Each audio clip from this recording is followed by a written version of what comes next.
Mark Rogers TV talking Ohio State football. We bring in Claire Crawford from the Ozone. Claire, how you doing tonight? Amazing, thank you.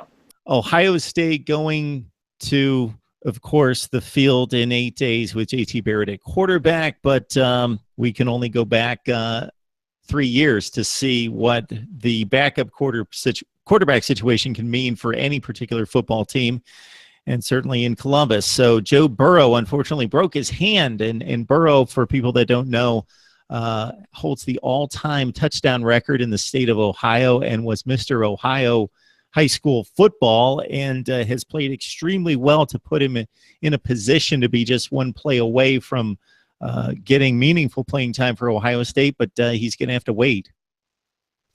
Unfortunately, it looks like it's indefinitely as well. So I'm just a little, obviously I'm disappointed for Joe. I think Buckeye fans, we talked about this before, that there are some Buckeye fans that were even for Joe Burrow before JT Barrett even took a snap in 2017. So I'm sure that contingency of the fan base is really upset that Joe Burrow has broken his hand. But in the cliche goes, it's next man up.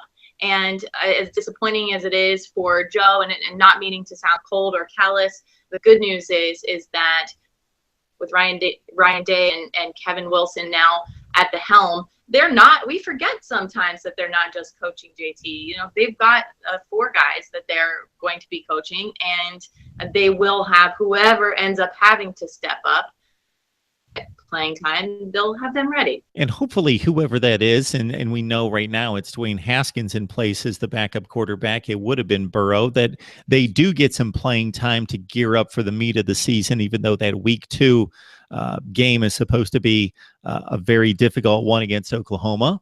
Wink, wink. We didn't necessarily see that last year, but should be in the rematch, that number 2 quarterback gets some playing time, because we're looking at Burrow having a little bit of experience, being able to get into some games in garbage time and show some pretty serious skills last season. But with Haskins as a redshirt freshman and then Tate Martell as a true freshman, hey, we've never seen these guys against another team with a different jersey on. So it will be interesting, and hopefully we'll get to see Dwayne Haskins on the field and the skill set that he brings.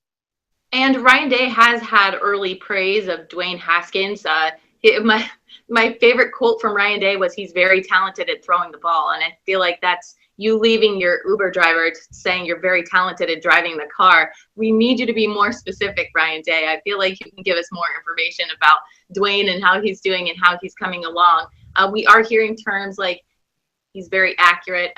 JT has made comparisons from Cardale to Haskins, Cardale Jones to Haskins, and his mentality and his style of play. We're also hearing the term gunslinger a lot. He tends to make, we're tentatively saying risky decisions. He's kind of a riverboat gambler type of quarterback. And if accuracy wasn't one of his talents, then that might be extremely scary to see him unleashed out there in a situation where we haven't seen him against another team. But I think in general, the hope is that he will still obviously be a very talented athlete on the field, and this is that he wouldn't have to be on the field very much.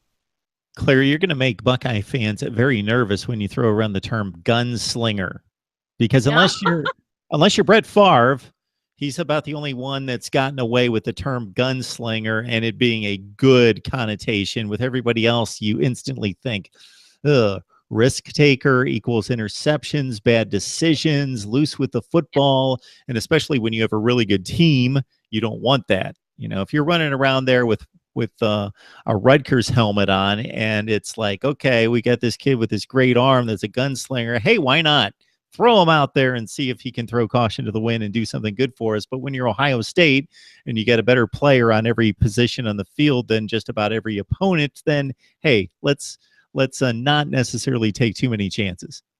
And I agree. That's really my only kind of worry point is that he does seem to be kind of a risk taker. You know, I'm using hyperbole here, but it's the verbiage that's coming from some of these coaches. It seems like the term right now is a term of endearment, but it is nerve-wracking. And again, we are just now seeing some of these receivers mesh with JT Barrett, and he's been there for a while now. So we're hoping that as much as we're hearing that Haskins is spending time in the classroom, both academically and in the film room, he's really putting the work in. So from that standpoint, he's learning the offense, becoming a student of the game. That is all positive. That is something that we're looking for.